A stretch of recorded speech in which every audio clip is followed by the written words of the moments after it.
বাঁচবো কিনা আমি জানি না, আমাদের আগামী প্রজন্মের জানা উচিত। হ্যাঁ, কিছুদিন ধরে সোশ্যাল মিডিয়ার মধ্যে ব্যারিস্টার সুমন সবসময় বলতো আমি হয়তো আর বেশি দিন বাঁচবো না জীবন ধরে, কিন্তু এখন বলতে শুরু করছেন শামীম ওসমান, সেও বলতেছে সে হয়তো আর বেশি দিন বাঁচবে না। আসলে এই নেতাগুলো কেন এই কথাটাই বলতেছে, কারণ তারা নিজেরাই জানেন আমি বাংলাদেশের মধ্যে যারাই ভালো কাজ করে তারাই যেন তাদের জীবন নিয়ে সংখ্যা করে। কেন করে? কারণ তিনি জানেন ভালো যারা আমাদের বঙ্গবন্ধু শেখ মুজিবুর রহমান ব্যক্তিরা কিন্তু দেশের স্বার্থে লড়ছেন, দেশের মানুষকে শান্তিতে থাকার জন্য তারা ভোগ করছেন মাসের পর মাস, কিন্তু সেই ব্যক্তিটাও আমাদের বাংলাদেশের মানুষের হাতে হত্যা হয়েছে। তার মাধ্যমে হলেন আপনারা সকলে জানেন মোস্তাক এর একটা মাস্টার মাইন্ড ছিল। আজকে আমাদের বঙ্গবন্ধুকে আমরা পাইনি, আমাদের বঙ্গবন্ধু এই সুন্দর সোনার বাংলাদেশ দিয়ে গেছে, ব্যক্তিটা তারপর উন্নয়ন করতে পারেনি। আর সেই ধারার লক্ষ্যে আমাদের নতুন ব্যারিস্টার সুমন আসছে। ব্যারিস্টার সুমন আসছে বঙ্গবন্ধুর আদর্শকে লালন করার জন্য বাংলাদেশের মধ্যে। আমার সেলুট জানাই এই ভাইকে। এবং আজকের ভিডিওটি খুবই ইন্টারেস্টিং হতে চলেছে। কেন শামীম ওসমানের জীবন বেশি দিন বাঁচবেন না, কেন এই কথাটা বললেন, আবেগঘন এই কথাগুলো পুরো ভিডিওটি দেখবেন এবং শুনবেন। আপনাদের শোনা অনেক জরুরি। আশা করবো আপনারা নিরাশ হবেন না, ভিডিওটা দেখে অনেক ভালো লাগবে। চলুন আমরা সেই বক্তব্যটি শুনে আসি, না টেনে শুনুন, মজায় পড়ে যাবেন ভিডিওটা। চলুন ভিডিওটি দেখে আসি। এই বৃদ্ধ লোকগুলি যখন আমার মাথায় হাত দিয়ে দোয়া করে, আমার মনে হয় আমার বাবা বলছে মারে ওদের জন্য কেউ নাই। একটা ঘটনায় নারায়ণগঞ্জে আমার মাতৃতুল্য প্রধানমন্ত্রী শেখ হাসিনা, উনি আমরা যারা ৭৫-এ পড়ে এসেছি, উনি আমাদের কাছে প্রধানমন্ত্রী সভানেত্রী না, উনি আমাদের কাছে আমাদের মা, আমাদের শেখ হাসিনা। সেই কারণে ২৫০০ একটা এই ঘটনা বলে শেষ করব।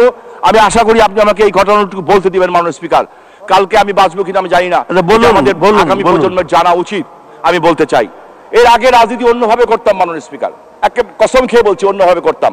কিন্তু ২০০১-এ আমার নেত্রী নারায়ণগঞ্জে গেলেন, প্রচন্ড গরম মাননীয় স্পিকার, তখন ১৬ জুন আমার উপরে বোমা হামলা হয় নাই, কিন্তু তখন আমার জাতির পিতার কন্যাকে মারার জন্য গোপালগঞ্জে ওই বোমা পুঁতে রাখা হয়েছিল। সেই কারণে সিকিউরিটিও ছিল বেশি। উনি গেলেন ২৫০০-এ দুপুর ১টার সময় জনসভা করবেন। এত গরম, প্রচন্ড গরম, আমি ঘেমে চুপচুপ হয়ে গেলাম, নিজের কাছে নিজের ঘৃণা লাগছিল, এত ঘেমে গেছিলাম। উনি বক্তব্য দিলেন, আমি সংক্ষিপ্ত করে বলছি, উনি বক্তব্য দিলেন।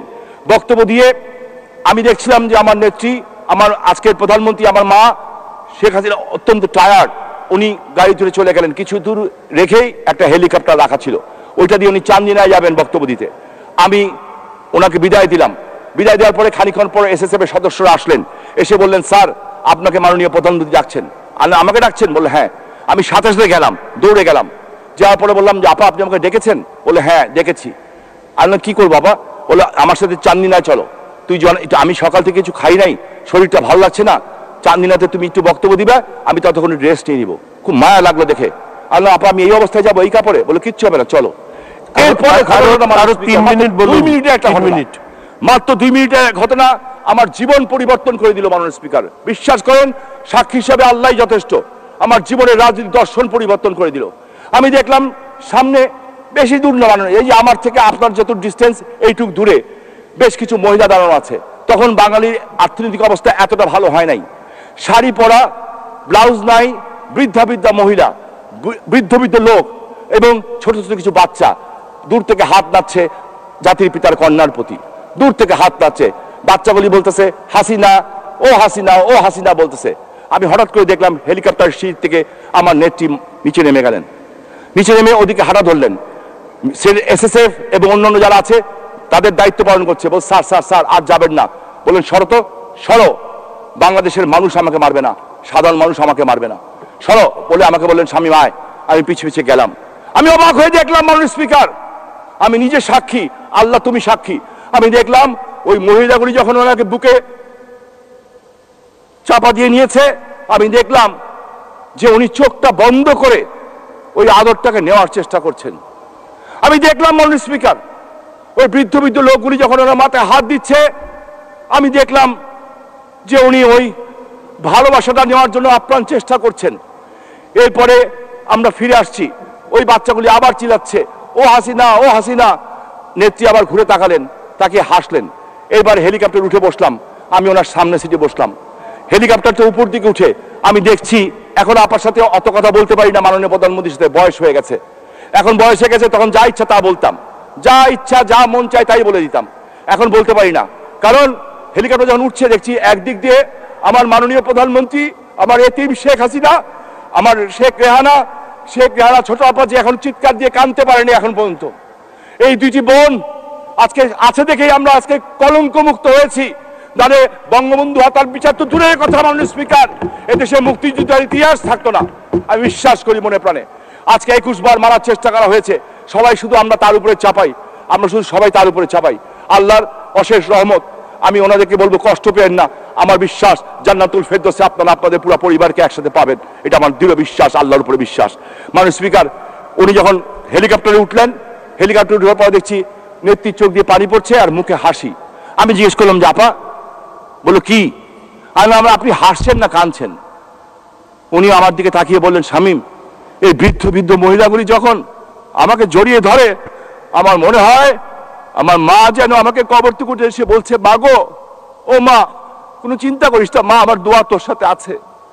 এই বৃদ্ধ বৃদ্ধ লোকগুলি যখন আমার মাথায় হাত দিয়ে দোয়া করে, আমার মনে হয় আমার বাবা বলছে, মারে, ওদের জন্য কেউ নাই। ওই ছোট্ট বাচ্চাগুলি যখন আমাকে ওই হাসিদা বলে ডাকে, আমার মনে হয় আমার ছোট্ট ভাই রাসেল বলছে, হাসু আপা, ও হাসু আপা, আমাকে একটু কোলে দাও না।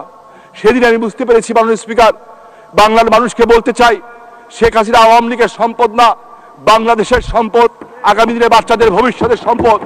উনি বাংলার মানুষের ভিতরে, সাধারণ মানুষের ভিতরে ওনার বাবাকে, ওনার মাকে, ওনার ভাইকে খুঁজে পান।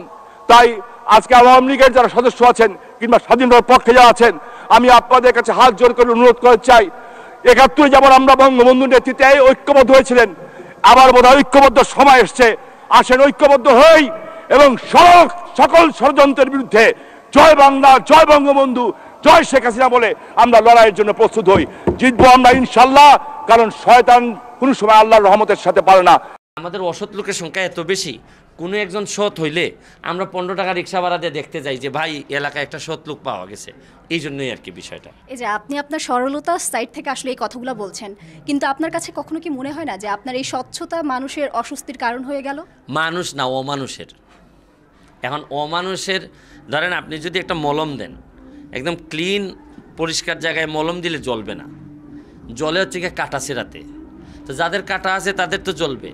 আর আমার কাজ মলম হিসাবে থাকা, যতদিন এক্সপায়ারি ডেট না হয় ততদিন পর্যন্ত এই মলম আমি দিব। আর যখন এক্সপায়ারি ডেট শেষ হয়ে যাবে তখন শেষ, আর একটা নতুন মলম হয়তো জন্ম নেবে। তো এতে কি আপনার কাছে কি মনে হয়, আপনার সংসদ সদস্য যারা আর বাকিরা রয়েছেন তারা তো প্রকাশ করছেন না, তাদের কি কোনো না কোনোভাবে চক্ষুশূল হয়ে যাচ্ছেন না? আস্তে আস্তে সবাই সবই করবেন। বাজারে যখন নতুন 100 টাকার নোট আসে, তখন পুরাতন নোটগুলো এমনিতেই মানুষ মানিব্যাগ থেকে সরাই দেয়। এটা কাউরে আবার এই স্ট্যান্ডিং অর্ডার দেওয়া লাগে না যে ভাই সরান। এই পুরাতন মাল এইখানে মানুষ রাখে না।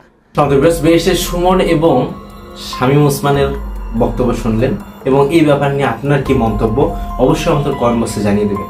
ব্যারিস্টার সুমন, তিনি আমাদের বাংলার জননেতা, বাংলার গরিবের বন্ধু, এবং শামীম ওসমান, তিনি যদি আওয়ামী লীগ করেন, দুজনে আওয়ামী লীগ করেন, কিন্তু শামীম ওসমানের আজকের আবেগঘন কথাগুলো আপনার কেমন লাগলো অবশ্যই আপনারা কমেন্ট বক্সে জানিয়ে দেবেন।